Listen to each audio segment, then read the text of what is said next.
Ste tudi vi opazili, da na naših cestah vedno več avtomobilov, ki jih ne poznate? Pravzaprav vedno več znamk, ki jih ne poznate in za katere še nikoli niste sploh slišali.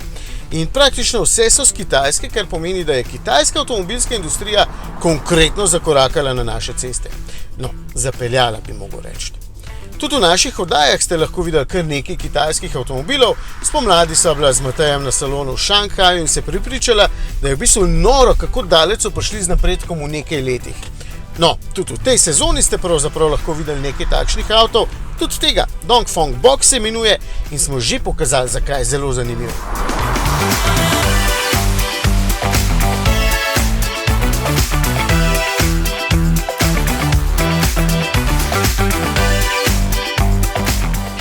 Ampak znamk in modelov je še bistveno več, zato sem naredil en tak fin pregled, ker je dejansko tudi mene zanimalo, kam koga umestiti.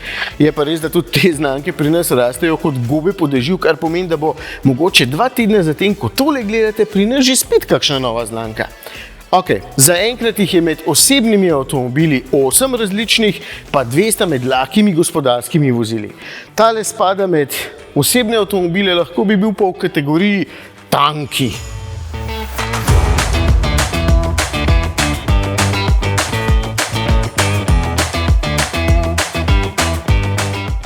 No, pri nas je nedvomno največji uvoznik podjetje Planet Auto, ki je v svojo prodajo ravno kar vključilo znamko BAIC, nedvomno pa poznate znamko Dongfeng.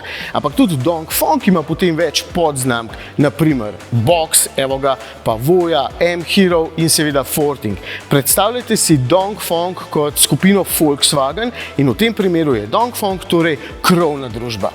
No, pri Planet Auto imajo potem še znamko Hongqi in z enim od njihovih modelov se naokrog prevaža tudi kitajski predsednik Xi. Mislim, ga vozijo, se ne vozi sam. Med lahkimi gospodarskimi vozili imajo pa tukaj še znamko Maxus. Nekaj avtomobilov ostalih znamk ste tudi že lahko videli v naših oddajah. Naprimer znamke Geely, Lynk & Co in MG. Prva 2 pri nas zastopa podjetje Kmak, no zadnjega pa Gea Adriatic, ki bo v svojo ponudbo kmalu dobil tudi znamki Jayco in Omoda, prihaja pa tudi znamka BYD. Pri Emil Frey so pred kratkim v svojo ponudbo dodali znamko Leapmotor, Autovalis pa ponuja dostavnike znamke Farizon, kmalu menda še znamko Xpeng. In kot največji uvoznik kitajskih vozil pri nas smo imeli tudi seveda ogromen salon. No in ta, v katerem sem zdaj, pa stoji blizu Brezovice, je precej impresiven. Ta salon, v katerem danes stojiva, se pravi leta 2025, je bil zgrajen že 10 let nazaj. Z tem istim namenom, kateremu danes tudi služi, za prodajo kitajskih električnih vozil. Res pa je, da leta 2015, ko smo ta salon zgradili, so bili časi še malo prezgodni za elektromobilnost, tudi za kitajsko elektromobilnost, zato je salon nekaj časa služil kot skladišče. V lanskem letu, v oktobru, pa smo salon predali namenu, se pravi prodaji električnih kitajskih vozil.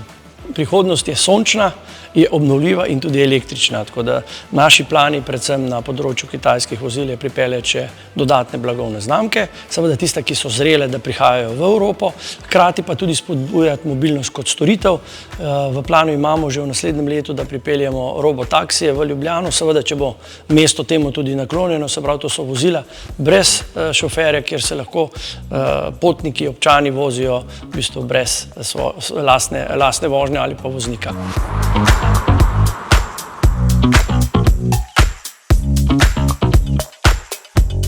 Ja, v zanimivo smer pluje avtomobilizem, zato vsaj za nas ni nobene panike, ker vsebine očitno ne bo zmanjkalo.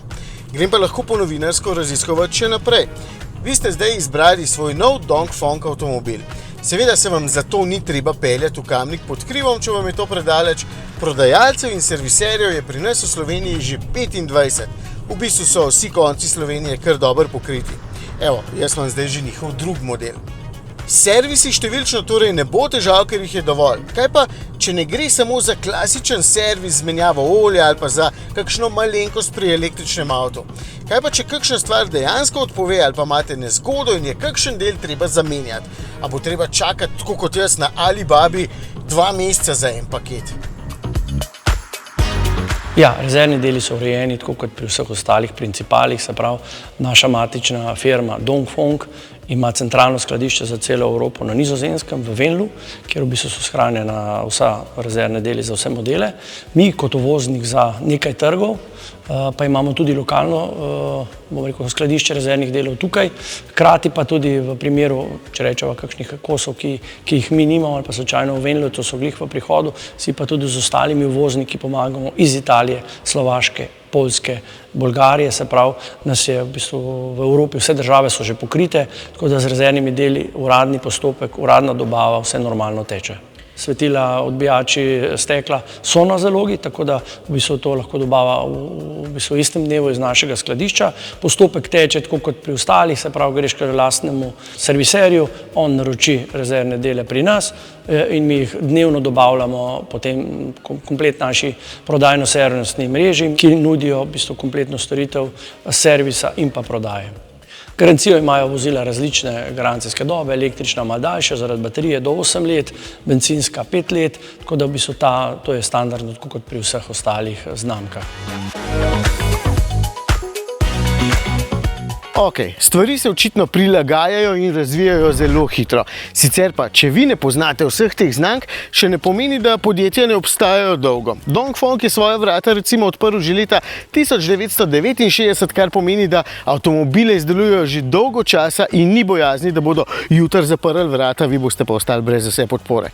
Je pa res, da se bodo nekatere znamke bolj obdržale, druge pa slabše, ampak to bo pa pokazal čas. Toliko pameten pa tudi jaz nisem.